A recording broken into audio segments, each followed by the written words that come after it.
এমন সময় তাকায় দেখে একজন যুবক, খেয়াল করিয়া শোনো রে বন্ধু, হযরত ওমর তাকায় দেখে একজন টকবগা যুবক রাস্তা দিয়ে হাইটা যায়, কিন্তু তার কাঁধের মধ্যে একটা শিশু বাচ্চা।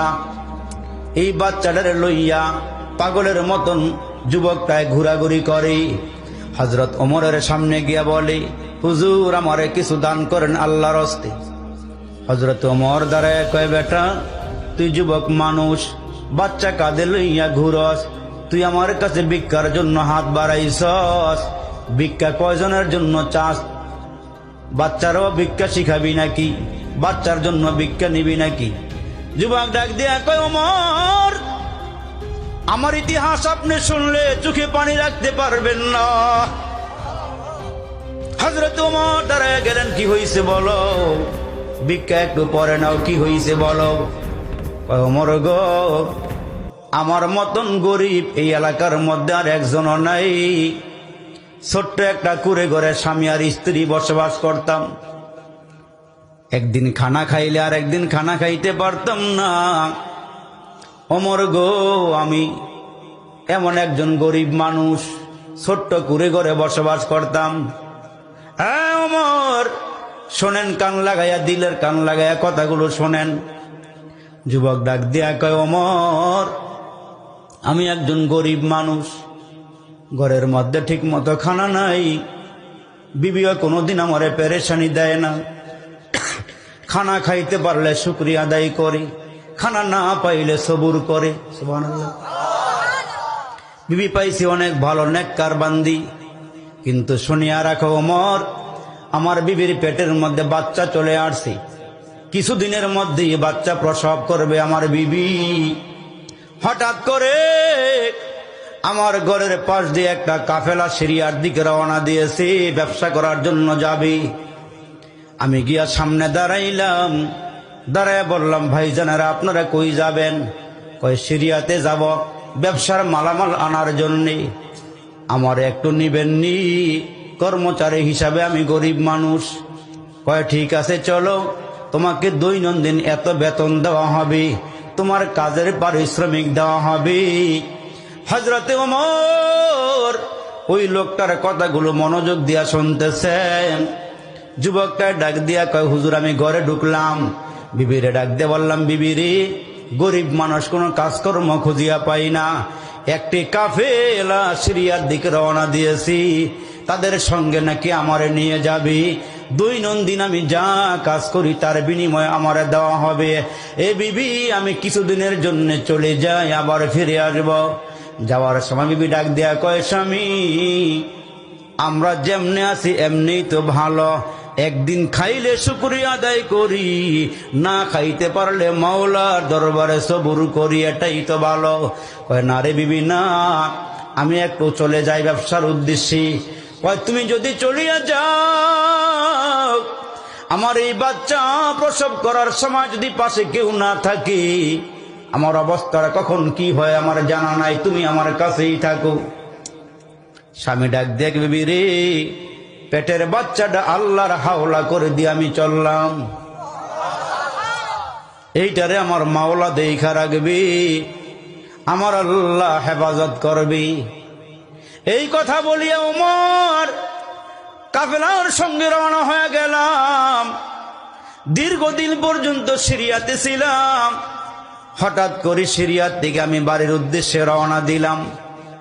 বাড়িতে আইসা দেখি ওমর আমার ছোট্ট ঘরটা ঘরের জায়গায় আছে, ঘরের ভিতরে কেউ নাই, আমার বিবি নাই। আমি হয়রান পেরেশান হয়ে গেলাম, কিরে ঘরটা তো ঠিকই আছে, কিন্তু বিবি গেল কই? আশপাশের বাড়িতে গেলাম। আশপাশের বাড়িতে যাওয়ার পর এরা আমার ঘরের ভিতরে নিয়ে আমারে সান্ত্বনা দেয়, আমারে খানা খাওয়াইল। আমি রাতের বেলা আসলাম, পড়োশির ঘরের মধ্যে ঢুকলাম, আমারে খানা খাওয়াইল। খানা খাওয়াইয়া ডাক দিয়া বলে, ভাই রে পেরেশান হইতে পারবা না, মন খারাপ করতে পারবা না। কয়, বলেন কি হয়েছে? কয়, আপনি যখন ব্যবসার উদ্দেশ্যে চলে গেছেন, আপনার বিবিটা প্রসব করতে পারে নাই, যন্ত্রণা হইয়া পেট ব্যথা হইয়া বাচ্চাটা পেটে রাইখাই মারা গেছে। আপনার বিবি দুনিয়া থেকে বিদায় হয়ে গেছে, আপনাকে খবর দেওয়ার মতন কোনো রাস্তা তো জানা ছিল না।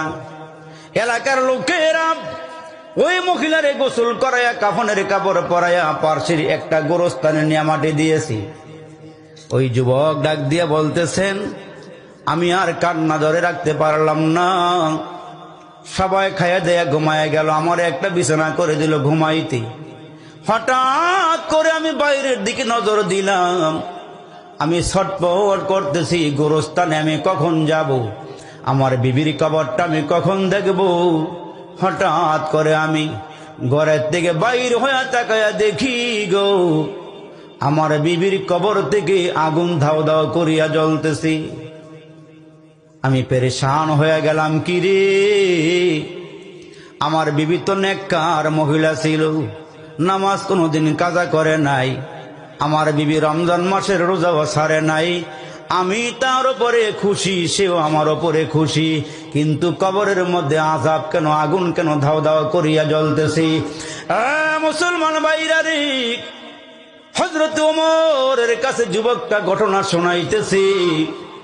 ওই যুবক বলে, হযরত ওমর, আমি বের হয়ে গেলাম, আমি আর ঘুমাইলাম না, কবরস্থানে চলে গেলাম। আমার বিবি নেককারনি মহিলা, কেন আমার বিবির কবরে আযাব হবে, আমি চলে গেলাম। যতই কাছাকাছি যাই, গিয়া দেখি আসলে আগুন না, কবরের ভিতর থেকে নূর বাইর হইতেছে, কবরের ভিতরে আলো নূর। আমার বিবি কিন্তু বাচ্চা পেটে লইয়া মারা গেছে, আমার বিবির বাচ্চা প্রসব করে নাই। আমি চলে গেলাম, কবরের ভিতরে নূর আর নূর, আলো আর আলো। আমি মাথার দিক দিয়ে কবরটা খনন করলাম, আমি পাগল পারা হয়ে গেছি, বিবিটারে দেখলাম না, দুনিয়া থেকে বিদায় হয়ে চলে গেল। আমি কবরটা খনন করিয়া আশ্চর্যান্বিত হয়ে গেলাম। আমি তাকাইয়া দেখি আমার বাচ্চাটা প্রসব হইয়া মায়ের বুকের থেকে দুধ পান করতেছে। কবরের ভিতরে আমার বাচ্চাটা পেট ফাড়িয়া বাইর হয়ে গেছে, বাচ্চাটা মরে নাই, বাচ্চাটা মরে নাই। ওমর গো, আমি দেখি আমার বাচ্চাটা আমার বিবির স্তন থেকে দুধ পান করতেছি। বিবি তো মারা গেছে, বাচ্চাটা ওইখান থেকে উঠাইয়া আমি নিয়ে আসছি। হুজুর, আমার তো দ্বিতীয় বিবি নাই, এই বাচ্চাটা কে পালবি? এই জন্য বাচ্চাটা কাঁধে লইয়া নিজের খাবারের মতন কিছু ভিক্ষা দিনের বেলা আমি করি। বাচ্চা কার কাছে রাখবো গো ওমর? ওমর ডাক দিয়া কয়, বাচ্চা জীবিত, তোমার বিবি মারা গেল, কেমনে কি হইল? মুসলমান ভাইরা রে, ওই যুবকটা ডাক দিয়ে কে, ওমর, আমি যখন ব্যবসার জন্য রওনা দিলাম, যাওয়ার সময় বিবি বলেছিল বাচ্চাটা প্রসব হবে, এই বাচ্চা আমি কেমনে কি করব? ওই আল্লাহর উপরে হাওলা করে দিলাম। এই মুসলমান হযরত ওমরকে বলে, বাচ্চা আল্লাহর দরবারে হাওলা করে দিয়েছিলাম, আল্লাহ বাচ্চাটার হেফাজত করেছেন।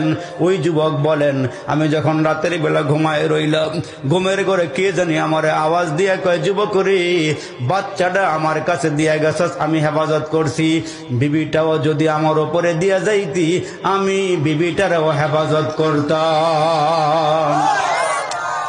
আমার নবীর দরবারে ওই মুহূর্তে আর একজন সাহাবী আর সাইসা কয়, নবী গো, কি হয়েছে আপনাদের তিনজনের মধ্যে? আমাদের পেটে কোনো খাওয়ান নাই। ওই সাহাবী ডাক দিয়া কয়, নবীজি গো, আমি সন্ধ্যাবেলা আপনার একজন সাহাবী হযরতে মিকদাদ রাদিয়াল্লাহু তাআলা আনহুর ঘরের কিনারা দিয়া হাইটা গেছিলাম, দরওয়াজা